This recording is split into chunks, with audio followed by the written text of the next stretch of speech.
मंडल 10 सूक्त 164 मंत्र 2। ओम भद्रं वे परम कृणुते भद्रं युञ्जन्ति दक्षिणं भद्रं वैवस्वते चक्षुर्भोक्ता जीवतो मनः। भद्रम भद्रम मतलब कल्याणकारी, कल्याण करने वाले को।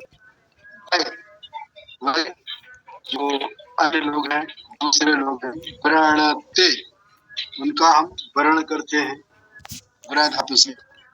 फिर आएगा भद्र कल्याणकारी। युंजन्ति, युंजन मतलब युजन जोड़ना, युंजन्ति जोड़ने के लिए आता शब्द।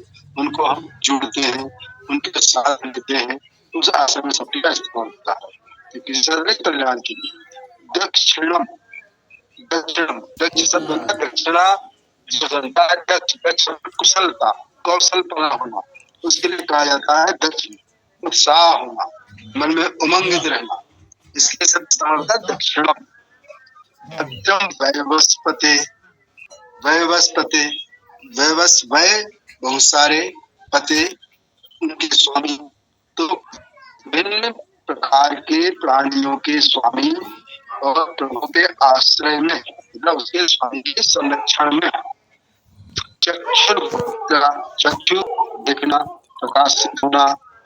बहुत्रा बहुत से, त्रा उसका हमारे दुखों का निवारण होना। तो जो बहुत सा देखते हुए दुखों का निवारण करता है। जीवतो मनः, जीवतो जीवित रहता है, प्राण रहता है। मनः मन, हमारा मन जो है, विचार है, उसमें प्राण रहता है, वो जीवित होने से प्राण रहता है। अब इसका अर्थ करने का प्रयास करता हूँ। अद्रम वै परम प्रणते, हम श्रेष्ठ, हम उस तुम्हारे श्रेष्ठ का वर्णन करते हैं। किसलिए करते हैं? भद्रम युंजन्ति दक्षिणम, जो कौशल है उसके उस कल्याणकारी कौशल के साथ जुड़ने के लिए जुड़ते हैं, इसलिए हम उस भद्र का वर्णन करते हैं। भद्रम वैवस्पते, अब फिर शब्द द्वारा पर वैवस्पति, वैवद मतलब विविध प्रकार के स्वामी हैं, विविध प्रकार के जो भी प्राणी जीव हैं, उनके स्वामी प्रभु का संरक्षण पाने के लिए, आश्रय पाने के लिए, कल्याणकारी प्रभु का आश्रय में।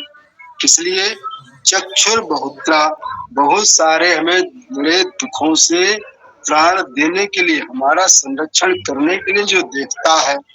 कौन देखता है? जीवतो मन, जीवित प्राणियों के अंदर मन है, विचार है, वो निरंतर हम सबको देखता है। उस बहुत देखने वाले परमेश्वर का हम आश्रय ग्रहण करते हैं। ये इसका अर्थ करने का प्रयास हुआ है। हालांकि इसमें भावार्थ दिया गया है, मानव प्राय कल्याण कारक श्रेष्ठ पदार्थ की कामना करते हैं, वे उत्साही हृदय को भी कल्याण में लगाते हैं। जीवित प्राणी का चित्त चंचल होता है, वह विविध प्राणियों के स्वामी में श्रेष्ठ कल्याण देखने वाले नेत्रों के तुल्य हो। अब इसका व्याकरणाचार्य गंगा साहब स्वीकार करने का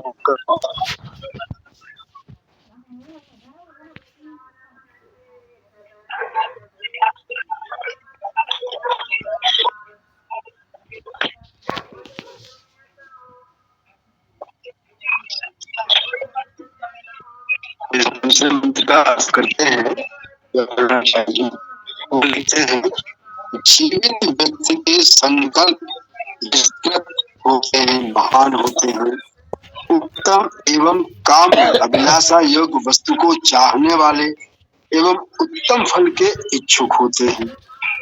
विवस्वत, उस अपने कल्याणकारी नेत्र से उसे देखते हैं, या लेकिन कह सकते कि वो हमें देखें। हमारा मन कल्याण कार्यों में रमण करे, ये उन्होंने उसका।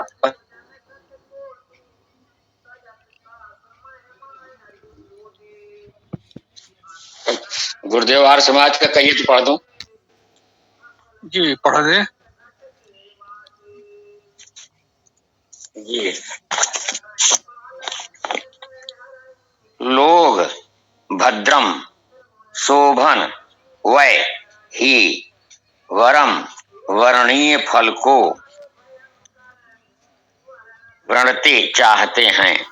दक्षिणम वृद्धि युक्त भद्रम शोभन फल ही युंजन्ति प्राप्त करते हैं।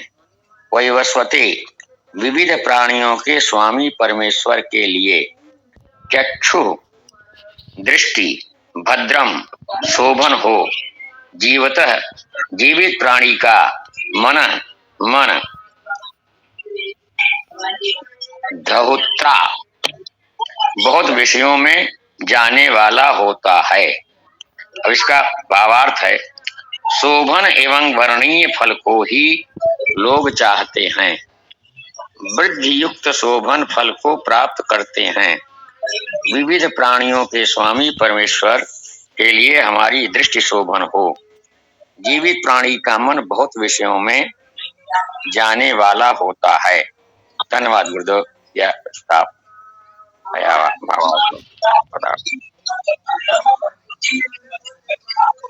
जी बिल्कुल ठीक है। ये अर्थ तो सीधा सरल था और सबने वही किया है। और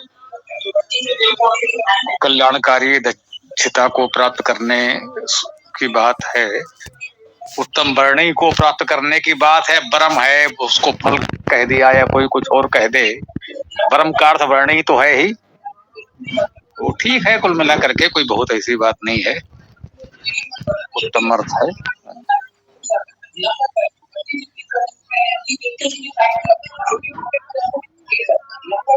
हरीश जी, आपका माइक खुला हुआ है।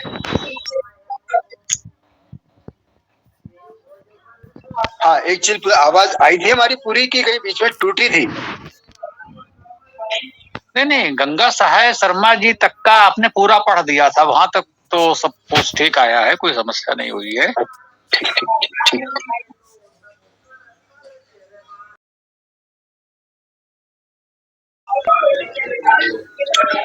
ओम यदा शशांक ससनाभिसपो निससाभि समोपारिं जाग्रतो यत् स्वपन्तः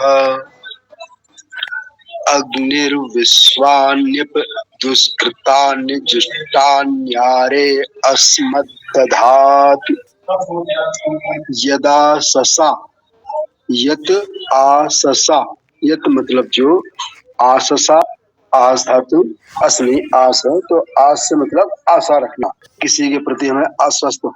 तो आससा आशा से, निरंतर निषेध नित्य, ससामिस ससामिस मतलब हम किसी साथ में आशा तो रखे हुए हैं और उससे शासित भी, तो निशाम समी ये हो जाएगा, उससे हम निराश हुए। अस सोम, यहाँ पर क्या आ रहा है, निशा निशा सोम रिप, उपारिम अभिशासो, उपारिम अभिशसा, अभिशा मतलब पुनः चाहकर, अभिशसा पुनः चाहकर।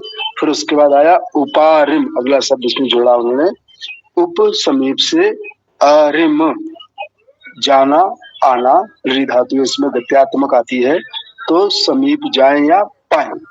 जाग्रतो जो जागृत अवस्था में जागा हुआ, जो सोया नहीं है या सुप्त अवस्था में नहीं है। यत स्वपंत, यत फिर आ गया जो स्वपंत, स्वपंत का अर्थात हो सकता है कि जो स्वप्न में भी या स्वप्न होते हुए भी। अग्निर्विश्वान्यप, अग्नि अग्रणी, विश्वानी समस्त के साथ में आ गया।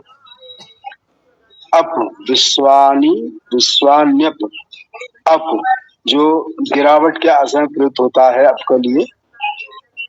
दुष्कृतानि दुष्कृतानि अजुष्टान्यारे, दुष्कृतानि मतलब हमारे जो दुष्ट कर्म है या दुख देने वाले कार्य है, अन्य दुष्टानी अजुष्टान्यारे। अजुष्ट जो जुस धातु जो आती है सेवन करने का आशय में, सेवा करने का आशय में, तो अजुष्ट मतलब जो सेवन करने योग्य हमारे दुष्ट कर्म हैं वे आरे दूर हो जाए हमसे। अस्मात् दधातु हम धारण करें। अस्मात् दधातु, अस्मात् हम सर्वनाम आ गए, दधातु धारण को धातु धारण करें, इसको हम धारण करें।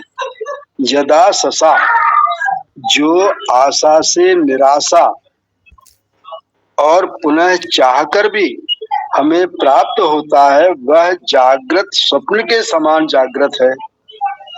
अग्निर्विश्वान्नप जो अग्नि तेज युक्त प्रकाश युक्त विद्वान जन उन सभी दुष्ट कार्यों को जो सेवनीय नहीं है, जो हमने धारण किए हुए हैं, उन असेवनीय सेवन करने योग्य नहीं है, उन कार्यों को हमसे दूर हटाएं। इसका भावार्थ नीचे दिया गया है। जिस बुराई को हम आशा निराशा या पुनः कामना को पाएं, अथवा जिस बुराई को हम जागृत सुख अवस्था में करें, तेजो में प्रभु अथवा विद्वान दुष्ट कर्मों व न करने वाले पापों से हमें दूर रखें। अब व्याकरणाचार्य जी का पढ़ता हूं, उसको अर्थ क्या लिखा है।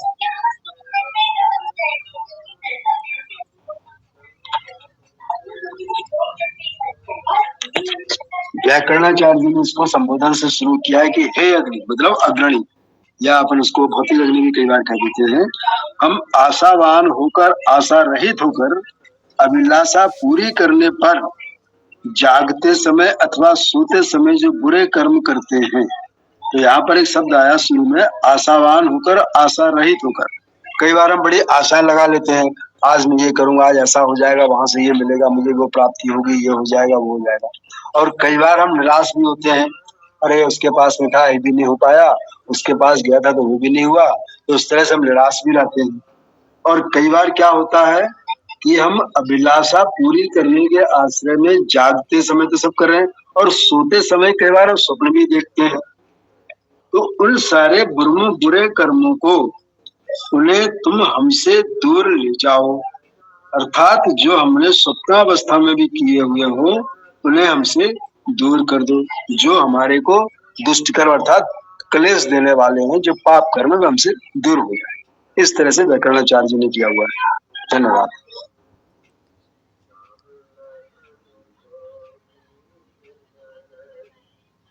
जी पीसी सिंह जी आप भी पढ़ेंगे अपना आर्य प्रकाशन का, तो वो भी रख दे। जी गुरुदेव, पढ़ रहा हूं। यत जिस बुराई को हम आशसा इच्छा पूर्वक, निशसा निराशा से अर्थात इच्छा के विपरीत, अविशसा चाहते हुए, उपारिम प्राप्त करते हैं। यत जिस बुराई को हम जागृतः जागते हुए अथवा स्वप्नतः सोते हुए प्राप्त करते हैं। अग्नि स्वयं प्रकाशमान परमेश्वर अथवा विद्वान